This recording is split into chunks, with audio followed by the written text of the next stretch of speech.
The point is this: masturbation and pornography are potently tapping into the dopamine system and can undermine the very processes of what I consider healthy processes of finding a mate, dating, communication, eventually, if it's appropriate, sexual interaction, etc.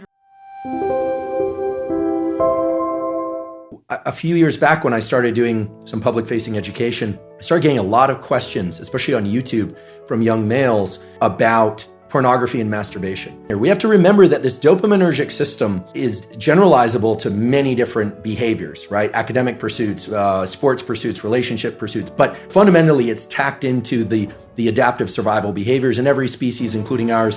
One of the absolutely pathologic situations for any animal or human is to be able to access repeated dopamine surges without effort or any pursuit that's self-directed. So for instance, cocaine, a drug which potently increases dopamine, or methamphetamine, which potently increases methamphetamine, but doesn't require any sort of adaptive action pursuit except to acquire the drug and spend money on it. No sacrifice. So essentially what ends up happening is the circuit that gets rewarded is only the drug-seeking behavior, and no other behavior will give the kind of potent dopamine release that cocaine or methamphetamine will, which is why they are so pernicious. Plus, they have that powerful reinforcing effect, right? So not only do you get that kick, but what's reinforced by the dopamine release is the behaviors that were right prior to the ingestion. And if all that is the drug-taking behavior, that's all that develops. That's right. You build that monster inside your head. That's right. So I can see where you're going on the pornography. So I was starting to get a lot of questions, but what we know for sure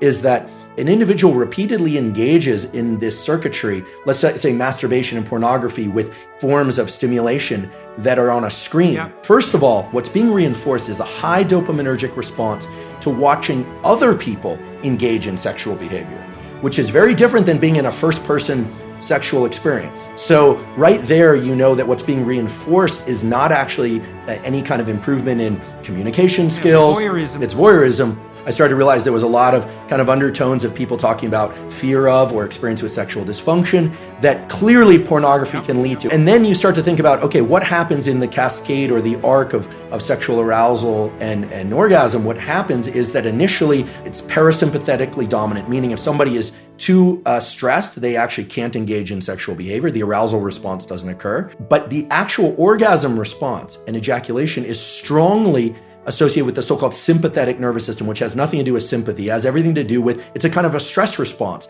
And then it reverses to a parasympathetic response. And a hormone called prolactin increases dramatically after ejaculation in males. What does that do? That blunts dopamine release and testosterone for a very long period of time. The point is this: masturbation and pornography are potently tapping into the dopamine system and can undermine the very processes of what I consider healthy processes of finding a mate, dating, communication, eventually, if it's appropriate, sexual interaction, etc. Like it's undermining pair bonding. And pair bonding. So here's a question. If you're seeking sexual release through pornography and you go through the whole cycle and you get a prolactin release, do you bond with yourself? So this is very interesting.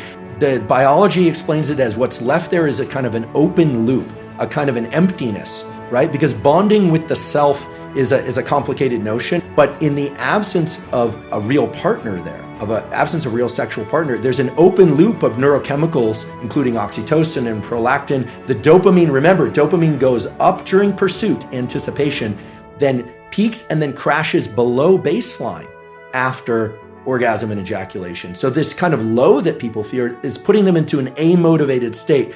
We can think of this, if I were to kind of expand on it, would be, it's this kind of neurochemical, psychological equivalent of making your home environment filthy for a while, not actually putting you into this positive amplification of dopamine. So it depletes the dopamine system. And it's likewise in drugs of abuse and addiction, it eventually depletes the dopamine system. Initially, there's a huge dopamine surge with drugs of abuse like methamphetamine and cocaine. But over time, people are using more and more to achieve what is not such a great high. You even see this a little bit with kind of consumption of energy drinks. Like people are taking more and more chemicals within their energy drinks and they're thinking about loud, fast music, energy drinks. It's kind of stacking of dopaminergic tools. I don't think we need to be entirely afraid of pursuing or engaging in things that release dopamine. Obviously, healthy sexual behavior, food that we love, social engagement, all of these things can be dopaminergic.